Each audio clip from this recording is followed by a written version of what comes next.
चल, अब आते हैं मॉलिक्यूलरिटी ऑफ द रिएक्शन पे। मॉलिक्यूलरिटी क्या होती है चीज? जितनी रिएक्टेंट स्पीसीज रिएक्शन के टाइम पे रिएक्ट करती है, इंटरैक्ट करती है, कोलाइड करती हैं, उसे कहते हैं molecularity. The number of reacting species, molecules, atoms or ions taking part in an elementary reaction which collide simultaneously to bring a chemical reaction, तो कितने पार्टिकल्स कोलाइड कर रहे हैं, रिएक्टेंट पार्टिकल्स, प्रोडक्ट की बात नहीं हो रही है, कितने रिएक्टेंट पार्टिकल्स कोलाइड कर रहे हैं किसी रिएक्शन में, कौन से रिएक्शन में? अब वो रिएक्शन कैसा होना चाहिए? वो रिएक्शन होना चाहिए एलिमेंट्री रिएक्शन, यानी सिंगल स्टेप रिएक्शन। वो रिएक्शन कॉम्प्लेक्स रिएक्शन यानी मल्टीपल स्टेप रिएक्शन नहीं होना चाहिए। एक कॉम्प्लेक्स रिएक्शन यानी मल्टीपल स्टेप रिएक्शन की मॉलिक्यूलरिटी का कोई मतलब नहीं होता, कोई सिग्निफिकेंस नहीं होता, उसकी मॉलिक्यूलरिटी की बात ही नहीं करनी चाहिए। अगर मॉलिक्यूलरिटी की बात होगी तो सिंगल स्टेप रिएक्शन यानी एलिमेंट्री रिएक्शन की बात होगी। और कैसे पता करेंगे? हमें एलिमेंट्री रिएक्शन को देखना है और देखना है उसमें कितने रिएक्टेंट पार्टिकल्स, कितनी रिएक्टेंट स्पीसीज कोलाइड कर रही है, भले वो मॉलिक्यूल हो, एटम हो या आयन हो, वो ही मॉलिक्यूलरिटी होती है। यानी कॉम्प्लेक्स रिएक्शन की मॉलिक्यूलरिटी नहीं होती, एलिमेंट्री रिएक्शन की, सिंगल स्टेप रिएक्शन की मॉलिक्यूलरिटी होती है। ठीक है, और वहीं से हम ऑर्डर के लिए जा सकते हैं। खैर आगे बढ़ते हैं। अब जैसे इस रिएक्शन की बात करें तो अब हाँ, एक बात और बताऊं कि मॉलिक्यूलरिटी या तो एक होगी या दो होगी या तीन होगी, इन तीनों के अलावा कोई वैल्यूज नहीं होगी, या 1 या 2 या 3। 4 कभी मॉलिक्यूलरिटी नहीं होगी। अब 4 मॉलिक्यूलरिटी आ रही है तो इसका मतलब ये रिएक्शन एलिमेंट्री रिएक्शन नहीं है, सिंगल स्टेप रिएक्शन नहीं है, ये कॉम्प्लेक्स रिएक्शन है, मल्टीपल स्टेप रिएक्शन है। यहां पे 3 हाइड्रोजन मॉलिक्यूल और 1 नाइट्रोजन लग रहा है कि कोलाइड हो रहा है, पर ऐसा नहीं है, क्योंकि ऐसे देखने पर मॉलिक्यूलरिटी 4 आ रही है और 4 मॉलिक्यूलरिटी नहीं हो सकती। मॉलिक्यूलरिटी या तो 1 होगी या 2 होगी या 3 होगी, इसके अलावा नहीं होगी। तो 4 निकलने का मतलब है कि ये एलिमेंट्री रिएक्शन है ही नहीं, ये कॉम्प्लेक्स रिएक्शन है, और कॉम्प्लेक्स रिएक्शन की मॉलिक्यूलरिटी का कोई मतलब नहीं होता। तो ये चीज है। अब यूनिमॉलिक्यूलर रिएक्शन, अगर एक मॉलिक्यूल है, अच्छा ये बात समझ में आती है, यूनिमॉलिक्यूलर मतलब एक मॉलिक्यूल, और यहां पे रिएक्टेंट मॉलिक्यूल भी एक है, इसके आगे कोफिशिएंट 1 है, तो इससे ये समझ में आता है कि एक एलिमेंट्री रिएक्शन है। जब आपकी मॉलिक्यूलरिटी की वैल्यू और आपके रिएक्टेंट के नंबर मैच करें तो आप समझ जाइए वो एलिमेंट्री रिएक्शन है। जब मॉलिक्यूलरिटी की वैल्यू और रिएक्टेंट के नंबर ऑफ पार्टिकल्स मैच नहीं करते तो वो एक कॉम्प्लेक्स रिएक्शन है, वो एलिमेंट्री रिएक्शन नहीं है। जैसे मैंने आपको बताया, कॉम्प्लेक्स रिएक्शन की मॉलिक्यूलरिटी का कोई मतलब नहीं होता, एलिमेंट्री रिएक्शन की मॉलिक्यूलरिटी का मतलब होता है। यहां पे यूनिमॉलिक्यूलर रिएक्शन, एक मॉलिक्यूल है तो ये हो गया यूनिमॉलिक्यूलर, यानी 1 मॉलिक्यूलरिटी है। यहां पे आगे बढ़ते, यहां पे मॉलिक्यूलरिटी 2 है, 2 मॉलिक्यूल्स है, ये भी, और मॉलिक्यूलरिटी भी 2 है, तो ये एक एलिमेंट्री रिएक्शन है। ठीक है, यहां पे मॉलिक्यूलरिटी 2 बायमॉलिक्यूलर रिएक्शन है, यहां पे मॉलिक्यूलरिटी 3 निकल के आ रही है, एक ऑक्सीजन है, 2 नाइट्रिक ऑक्साइड के मॉलिक्यूल है, तो ओवरऑल 3 रिएक्टेंट मॉलिक्यूल्स है, तो मॉलिक्यूलरिटी 3 हो गई। ठीक है, ट्राई मॉलिक्यूलर रिएक्शन हो गया। अच्छा, एक और बात, ऑर्डर के बारे में हम पता कर चुके कि ऑर्डर कभी भी थ्योरेटिकली नहीं निकलता है, वो एक प्रैक्टिकल वैल्यू है, उसे एक्सपेरिमेंट के द्वारा ही पता कर सकते हैं। दूसरी तरफ मॉलिक्यूलरिटी, ये एक थ्योरेटिकल वैल्यू है, ये थ्योरेटिकली इक्वेशन देख के पता कर सकते हैं। अगर हमारे सामने एलिमेंट्री रिएक्शन है तो उसमें कितने रिएक्टेंट मॉलिक्यूल्स कोलाइड कर रहे हैं, उससे हमारी मॉलिक्यूलरिटी निकल आएगी। ठीक है, molecularity can not be zero, zero नहीं हो सकती है। Molecularity can not be negative, उसकी नेगेटिव वैल्यू नहीं हो सकती, और molecularity can not be fractional, वो फ्रैक्शनल नहीं हो सकती, और मॉलिक्यूलरिटी 3 से ज्यादा भी नहीं हो सकती, 4 नहीं हो सकती, 5 नहीं हो सकती। ठीक है ना, तो ये तीनों पॉइंट्स आप नोट कर लीजिए। अब टाइप्स ऑफ रिएक्शन, जैसे कि हम पहले भी थोड़ा पढ़ चुके हैं, यहां पे हम पूरा स्पेसिफिकली पढ़ते हैं कि दो टाइप के रिएक्शन होते हैं, एलिमेंट्री यानी सिंगल स्टेप रिएक्शन और कॉम्प्लेक्स रिएक्शन जो कि मल्टीपल स्टेप रिएक्शन होता है। आगे बढ़ते हैं। अब यहां पे एलिमेंट्री रिएक्शन का एग्जांपल है, ये एक सिंगल स्टेप रिएक्शन है, ये भी एक सिंगल स्टेप रिएक्शन है। These are elementary reactions. Complex reaction कौन सा होता है? जो कि दिखता तो सिंगल रिएक्शन है लेकिन उसके अंदर स्टेप्स छुपे हुए होते हैं, तो उसको जब हम ओपन करते हैं तो उसके पार्ट्स निकल के आते हैं। ठीक है, कॉम्प्लेक्स रिएक्शन के बारे में इधर बताया गया। कॉम्प्लेक्स रिएक्शन क्या होता है? जिसमें मल्टीपल स्टेप्स होते हैं, जिसको आप खोलोगे तो एक अलग अलग स्टेप्स, सीरीज ऑफ स्टेप्स होते हैं, एलिमेंट्री स्टेप्स निकल के आते हैं। अच्छा, यहां पे एक पॉइंट नोट करने वाला है। जैसे मान लीजिए कोई कॉम्प्लेक्स रिएक्शन है, उसको आपने एलिमेंट्री स्टेप्स में खोल दिया, तो उसका जो स्लोएस्ट स्टेप होगा that is rate determining step. ये पॉइंट आप नोट कर सकते हैं, जो स्लोएस्ट स्टेप है वही रेट डिटरमाइनिंग स्टेप होता है। यानी किसी कॉम्प्लेक्स रिएक्शन को जब हम स्टेप्स में तोड़ लेते हैं, एलिमेंट्री स्टेप्स में तोड़ लेते हैं, तो उस स्टेप में जो स्लोएस्ट स्टेप होता है that is the rate determining step. उसको आगे हम समझते हैं। कॉम्प्लेक्स रिएक्शन का जो ऑर्डर होता है वो एलिमेंट्री रिएक्शन से लिया जाता है। जैसे मान लीजिए किसी रिएक्शन को हमने एलिमेंट्री स्टेप्स में तोड़ा, तो जो एलिमेंट्री स्टेप की मॉलिक्यूलरिटी होती है वही कॉम्प्लेक्स रिएक्शन का ऑर्डर बनती है। इसको हम एग्जांपल के थ्रू समझते हैं। अब जैसे मान लीजिए ये रिएक्शन है, this is a complex reaction. इसमें साफ दिख रहा है कि मॉलिक्यूलरिटी 2 + 2 4 है, तो 4 मॉलिक्यूलरिटी हो नहीं सकती है। ये बात बता रही है कि ये एक कॉम्प्लेक्स रिएक्शन है। अब इसको हमें इसका मैकेनिज्म पढ़ने की कोशिश करेंगे, यानी इसको इसके सिंगल स्टेप्स में तोड़ेंगे। ये पहला स्टेप है और ये दूसरा स्टेप है। पहले स्टेप में मॉलिक्यूलरिटी निकल रही है 3 और दूसरे स्टेप में मॉलिक्यूलरिटी निकल रही है 2। अब यहां पे इन दोनों में से देखा जाएगा कि स्लो स्टेप कौन सा है। तो यह भी हमें एक्सपेरिमेंटली पता चलता है, पहला स्टेप एलिमेंट्री स्टेप स्लो है और दूसरा वाला फास्ट है। तो पहला वाला जो एलिमेंट्री स्टेप है, अब यहां पे एक चीज मैं बताऊं कि इस रिएक्शन की जो कॉम्प्लेक्स रिएक्शन है, ये है कॉम्प्लेक्स रिएक्शन, ये कॉम्प्लेक्स रिएक्शन है। ठीक है, इस रिएक्शन की जो मॉलिक्यूलरिटी है उसका कोई सिग्निफिकेंस नहीं है। पहली बात तो ये समझ लीजिए। इस रिएक्शन का जो ऑर्डर है वो हमें पता करना है। अब हम यहां से ऑर्डर निकालेंगे।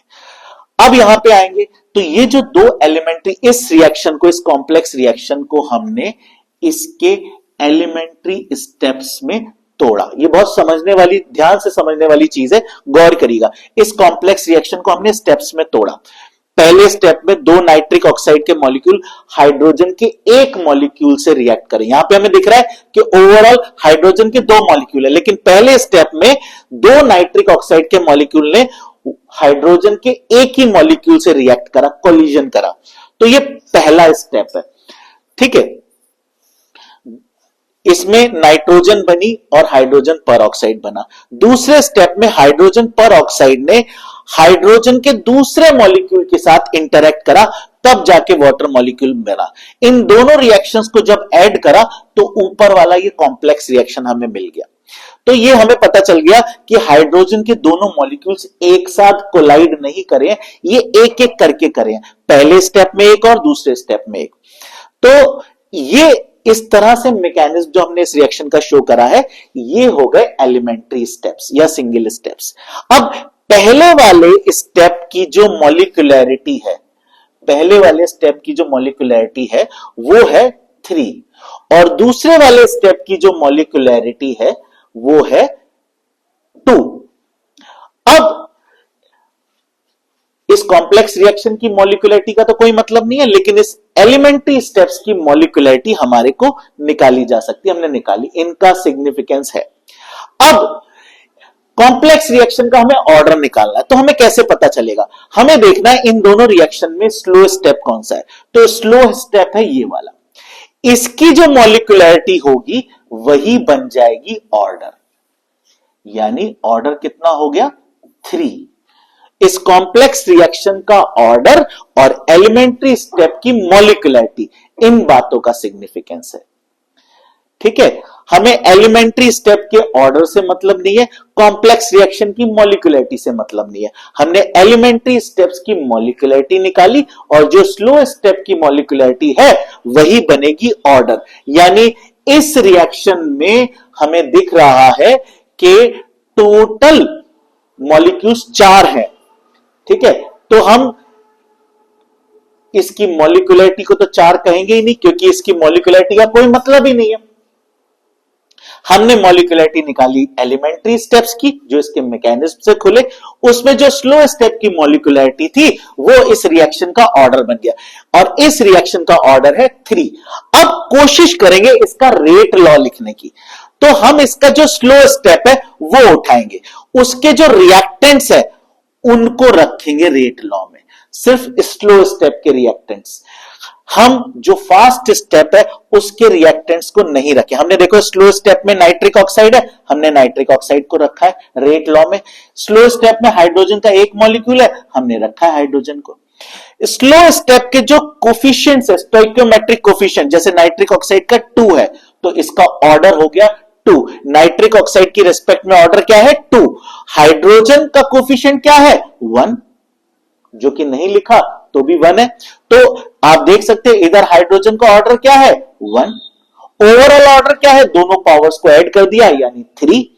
तो रेट लॉ जब हम लिखेंगे तो उस रेट लॉ एक्सप्रेशन में हम स्लोएस्ट स्टेप को उठाएंगे। Rate is directly proportional to concentration of reactant terms in the slowest step की reactant, and the powers of those terms is equal to their respective stoichiometric coefficient. जो उनकी powers होंगी वो उनके स्टोइकियोमेट्रिक कोफिशिएंट्स के बराबर होंगी। तो इस तरह से हम रेट लॉ, ये है रेट कांस्टेंट के। तो ओवरऑल रेट हमने ऐसे लिखा हुआ है के रेट कांस्टेंट, और यहां हम स्लो स्टेप नाइट्रिक ऑक्साइड को उठाया, इसकी कोफिशिएंट को यहां लगा दिया, और हाइड्रोजन को उठाया, उसके कोफिशिएंट को यहां लगा दिया। ओवरऑल ऑर्डर दोनों के पावर्स को ऐड कर दिया, 3 बन जाएगा। तो इस तरह से हम रेट लॉ भी बनाते हैं। तो यह आप ध्यान से समझ लीजिए, इस तरह से रेट लॉ बनाया जाएगा। तो जो जो बातें कही गई है वो बहुत इंपॉर्टेंट है, नोट कर लीजिए। ये दूसरा एग्जाम्पल है, ये एग्जाम्पल आपकी हेल्प से सॉल्व करने की कोशिश करते हैं। भाई ये है कॉम्प्लेक्स रिएक्शन, यानी ये बता रहा है कि भाई यहां पे ये 2 है, तो क्या हमारा ऑर्डर 2 निकलेगा, ये हमें पता चलेगा इसको एलिमेंट्री स्टेप्स में ब्रेक करने पर। इसको हमने 2 एलिमेंट्री स्टेप्स में ब्रेक कर लिया। अब इसमें जो स्लो स्टेप है, जैसे पहले वाला स्टेप है स्लो स्टेप, तो स्लो स्टेप की मॉलिक्यूलरिटी कितनी है 1। ठीक है ना, तो स्लो स्टेप की मॉलिक्यूलरिटी हो गई, यहां है 1, और इस स्टेप की मॉलिक्यूलरिटी कितनी है 2। तो इस रिएक्शन का जो ऑर्डर होगा, पहली बात तो इसकी मॉलिक्यूलरिटी का कोई मतलब नहीं है, इसका हम ऑर्डर निकालेंगे। इसका ऑर्डर किसके बराबर होगा, हां, जो स्लो स्टेप है उसकी मॉलिक्यूलरिटी के बराबर इसका ऑर्डर होगा। और इसका रेट लॉ कैसे लिखेंगे, इसके रेट लॉ में जो रिएक्टेंट फास्ट स्टेप में आ रहे हैं उस रिएक्टेंट से कोई मतलब नहीं होगा। तो इसका जो रेट है वो डायरेक्टली प्रोपोर्शनल है किसके, जो कंसंट्रेशन ऑफ रिएक्टेंट है इन द स्लो स्टेप, और उसका जो कोफिशिएंट है दैट इज 1, वही इसकी पावर बनेगा, वही ऑर्डर है। और ये डायरेक्टली प्रोपोर्शनल है कंसंट्रेशन के।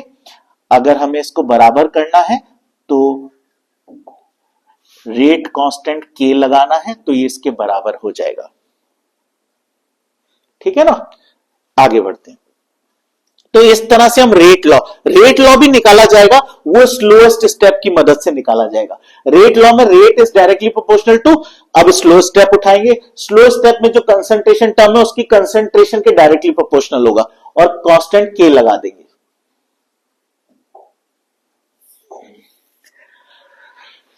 ये एक और एग्जांपल है जिसमें हमने स्लो स्टेप की मॉलिक्यूलरिटी यानी 2, वही इसका ऑर्डर है।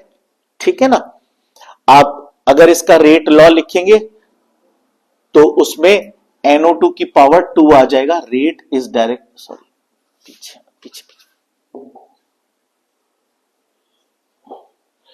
इसका अगर हमें रेट लिखना है तो इसका रेट इज इक्वल टू के, और NO2 के दो मॉलिक्यूल्स इसमें यूज हुए हैं तो NO2 टू द पावर 2। ठीक है, इस तरह से है।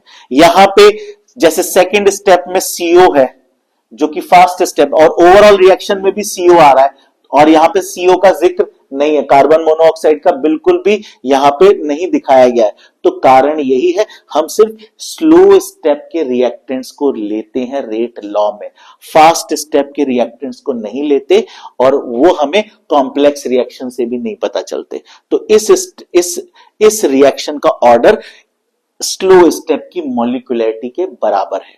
ठीक है ना। तो रेट लॉ एक्सप्रेशन में ये नहीं है कि ये भी आना चाहिए और ये भी आना चाहिए, नहीं।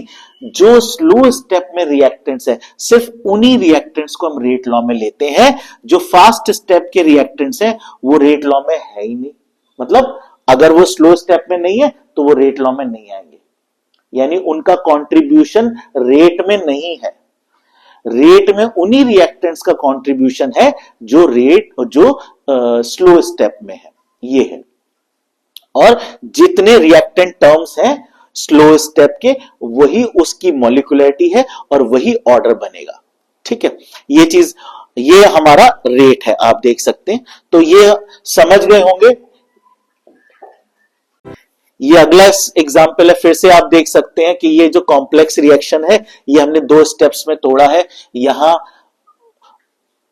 दो स्टोइकियोमेट्रिक कोफिशिएंट है, तो जरूरी नहीं है कि यही इसका ऑर्डर निकले, इसे हम पहले तोड़ेंगे, देखेंगे स्लो स्टेप में जो एक ही मॉलिक्यूल है, रिएक्टेंट मॉलिक्यूल, यानी मॉलिक्यूलरिटी क्या है 1, और यही रिएक्शन का ऑर्डर बनेगा, यानी इस रिएक्शन का ऑर्डर क्या है 1।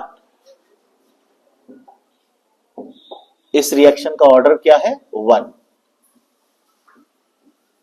कैसे पता चला भाई? इस पहले स्टेप एलिमेंट्री स्टेप की मॉलिक्यूलरिटी 1 है, दूसरे वाले की मॉलिक्यूलरिटी 2 है, लेकिन जो स्लो स्टेप की मॉलिक्यूलरिटी है दैट इज 1, और फास्ट स्टेप की मॉलिक्यूलरिटी है 2, लेकिन हमारा ऑर्डर कौन सा होगा स्लो स्टेप का। तो यानी इस रिएक्शन का ऑर्डर हो गया 1। और अगर रेट लॉ लिखना है तो हम सिर्फ इसको लेंगे। तो आप देख सकते हैं रेट लॉ में सिर्फ स्लो स्टेप के रिएक्टेंट टर्म को लिया गया है, और जो उसका स्टोइकियोमेट्रिक कोफिशिएंट है वही यहां पे पावर है और वही ऑर्डर है। ठीक है ना। तो होप करता हूं आप समझ गए होंगे। ये अगला एग्जाम्पल है, ये भी इसी तरह से किया गया है। देख सकते हैं स्लो स्टेप के जो रिएक्टेंट टर्म्स है उसी का नंबर ऑर्डर के बराबर है, और रेट लॉ भी स्लो स्टेप से ही देखा गया है। ठीक है, स्क्रीनशॉट ले सकते हैं आप। अब यहां पे जो है क्वेश्चन अलग तरीके से दिया गया है। यहां पे आप देख सकते हैं कि हाइड्रोजन पर ऑक्साइड वाटर और ऑक्सीजन में डिसोसिएट हो रहा है, जिसमें आपका अल्कलाइन मीडियम है और आयोडाइड आयन भी यूज हो रहा है। अब यहां पे आयोडाइड आयन क्या कैटलिस्ट की तरह काम कर रहा है, ये हम यहां पे समझने की कोशिश करेंगे। ये रिएक्शन में पार्टिसिपेट कर रहा है, किस तरह से देख सकते हैं। पहले स्टेप में H2O2 का एक मॉलिक्यूल आयोडाइड आयन से रिएक्ट करता है और आईओ नेगेटिव आयन बनाता है। यहां पे ये जो आयन बन गया आईओ नेगेटिव आयन, ये H2O2 के दूसरे मॉलिक्यूल से रिएक्ट करता है, और फिर H2O आयोडाइड आयन सेपरेट हो जाता है और O2 अलग हो जाता है। तो हमें यहां पे लग रहा है कि H2O2 ही रिएक्टेंट टर्म है, आयोडाइड आयन को हम कंसीडर नहीं कर रहे हैं, हम आयोडाइड आयन को कंसीडर नहीं करें। लेकिन जब हमने रिएक्शन को एलिमेंट्री स्टेप्स में तोड़ा तो हमें रियलिटी पता चली। यहां पे रिएक्शन इस पर और इस पे डिपेंड कर रहा है। पहली बात तो इसकी मॉलिक्यूलरिटी 2 हो गई, और नीचे वाले एलिमेंट्री स्टेप की भी मॉलिक्यूलरिटी 2 है। तो ये तो समझ में आ गया कि इस रिएक्शन का जो ऑर्डर है वो 2 है, स्लो स्टेप की मॉलिक्यूलरिटी 2 है। ठीक है, दूसरी बात, जब हम रेट लॉ लिखेंगे तो देखेंगे आयोडाइड आयन स्लो स्टेप में कंट्रीब्यूट कर रहा है, तो रेट लॉ में भी वो प्रेजेंट होना चाहिए। तो रेट लॉ में जो भी रिएक्टेंट टर्म्स होंगे वो मौजूद होंगे। H2O2 कोफिशिएंट 1 है तो पावर 1 हो गई, आयोडाइड आयन कोफिशिएंट 1 है तो पावर 1 हो गई। तो यहां पे आपको ये इस रिएक्शन से एग्जांपल मिलता है, इस रेट लॉ से यहां पे इक्वल टू लगाएंगे कि ये आपको समझने को मिलता है कि जरूरी नहीं है रिएक्शन में as a main reactant term वो यहां पे मेंशन हो। अगर वो एरो पे एज अ कैटलिस्ट की तरह दिख रहा है तो जरूरी नहीं है कि वो प्योरली एज अ कैटलिस्ट ही वर्क कर रहा है। वो रिएक्शन में अगर कंट्रीब्यूट कर रहा है तो वो एक रिएक्टेंट टर्म की तरह एक्ट कर रहा है। ये हमें कैसे पता चलता है? एक्सपेरिमेंटली, जब हम उस रिएक्शन को उसके स्टेप्स में तोड़ते हैं। और ये जो मैकेनिज्म है ये भी हम रैंडमली नहीं पता कर सकते, ये भी मैकेनिज्म प्री डिसाइडेड होता है हर रिएक्शन का, ठीक है ना। तो यहां पे इस तरह से हम रेट लॉ एक्सप्लेन करते हैं। अब डिफरेंस की बात करेंगे ऑर्डर और मॉलिक्यूलरिटी में। तो ऑर्डर क्या होता है? Sum of the powers of the concentration term in the rate law expression. जो रेट लॉ एक्सप्रेशन है उसमें जो रिएक्टेंट के कंसंट्रेशन टर्म्स की जो पावर है उनका सम है, ठीक है। और मॉलिक्यूलरिटी क्या है? मॉलिक्यूलरिटी किसी भी रिएक्टेंट में जो रिएक्टेंट टर्म्स हैं, पहली बात तो वो रिएक्शन एलिमेंट्री होना चाहिए, उसके कोफिशिएंट्स के टोटल को हम मॉलिक्यूलरिटी कहते हैं, ठीक है। आगे बढ़ते हैं। ऑर्डर एक एक्सपेरिमेंटली डिटरमाइंड वैल्यू है, मॉलिक्यूलरिटी एक थ्योरेटिकली डिटरमाइंड वैल्यू है। ऑर्डर जीरो भी हो सकता है, फ्रैक्शनल भी हो सकता है, नेगेटिव भी हो सकता है, और इंटीजर कोई भी होल नंबर में हो सकता है। मॉलिक्यूलरिटी सिर्फ उसके लिए वैल्यू 1, 2 या 3 हो सकती है, वो जीरो फ्रैक्शनल नहीं हो सकती है। अच्छा, ऑर्डर एक्सपेरिमेंटल कंडीशंस पे डिपेंड करता है, मॉलिक्यूलरिटी एक्सपेरिमेंटल कंडीशंस पे डिपेंड नहीं करती है। अच्छा, ऑर्डर से हमें किसी रिएक्शन का रेट पता चल सकता है, मॉलिक्यूलरिटी से किसी रिएक्शन का रेट नहीं पता चल सकता। चलिए, यहां पे यही बात मेंशन की गई है, किसी भी कॉम्प्लेक्स रिएक्शन के लिए मॉलिक्यूलरिटी का कोई मतलब नहीं होता, कोई सिग्निफिकेंस नहीं होता। जो कॉम्प्लेक्स रिएक्शन है पहले हमें उसे एलिमेंट्री स्टेप्स में तोड़ना पड़ेगा। उन एलिमेंट्री स्टेप यानी सिंगल स्टेप्स में से जो स्लोएस्ट स्टेप की मॉलिक्यूलरिटी होगी वही उस कॉम्प्लेक्स रिएक्शन का ऑर्डर बनेगा।